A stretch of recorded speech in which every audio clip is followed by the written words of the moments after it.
Hello, people. I have finished a book. The sun's right in my eyes, so I can't see the fucking screen at all. Booking Passage, We Irish and Americans. I picked this up at Books A Million, I don't know, a few weeks ago. I bought 4 books, and this is the last out of those 4.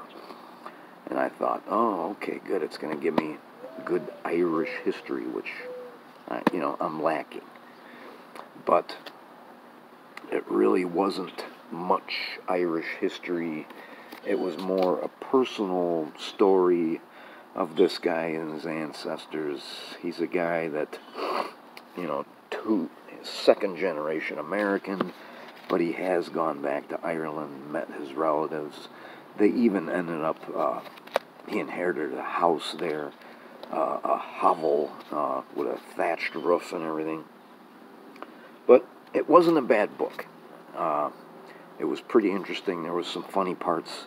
I should have marked the part about the poodles, but I didn't. But I did read it to my wife, and she did not find it funny. The book was published in 2005, 283 pages. There's me and this gentleman, the Thomas Lynch is his name, that's the author's name. We have a few things in common. And one of them is he keeps a house in Michigan. Of course, he keeps a house in Ireland. I don't keep one there, but I keep one in Florida. And I also have a cabin in Michigan. He has a cabin in Michigan. And he's also got relatives in Jackson, Michigan. And I'm very familiar with Jackson because my sister lives there. Vandercook Lake is where she lives, but that's a suburb of Jackson. But anyways, he runs a funeral home in Milford, Michigan. And I have spent, some of my misspent youth was in Milford, Michigan. There's a place there called Camp Dearborn. And when we were teenagers, we did a lot of fucking around at Camp Dearborn. Some very funny things. We would go out there for the weekend and just steal people's coolers and live off of that. And this Thomas Lynch guy has a cabin at Mullet Lake, which is very close to where my cabin is. I've never been to Mullet Lake, but I've been to Black Lake. There's 3 lakes there, Mullet, Burt, and Black. And they're pretty cool. They have sturgeon in them. There's fucking bugs all over me.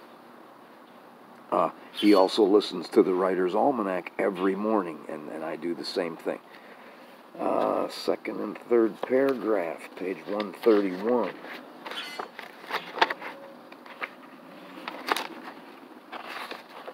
Oh, I remember what this is.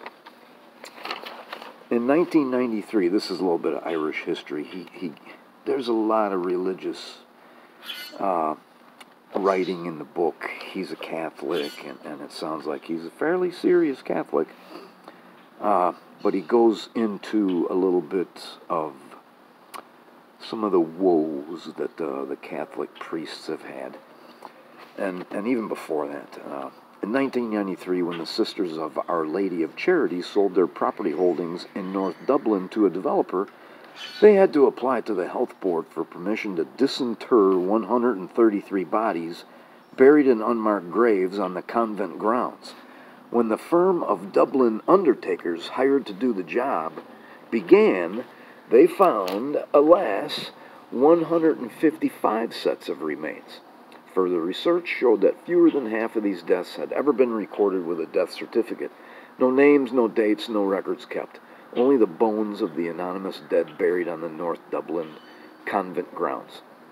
The good sisters amended their application to reflect the new count of corpses. Permits were quietly granted, and the bodies were just as quietly cremated and buried in a common grave at Glasnevin Cemetery at dawn one morning in boxes marked with names like Magdalene, number 354, or Magdalene of St. Jude, or Unknown Magdalene.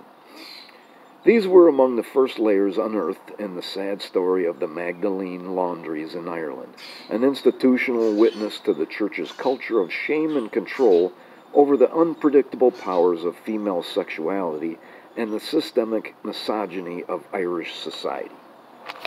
It goes on. The book is great for historical perspectives. He talks about 9/11 quite a bit. He talks about the Clinton presidency.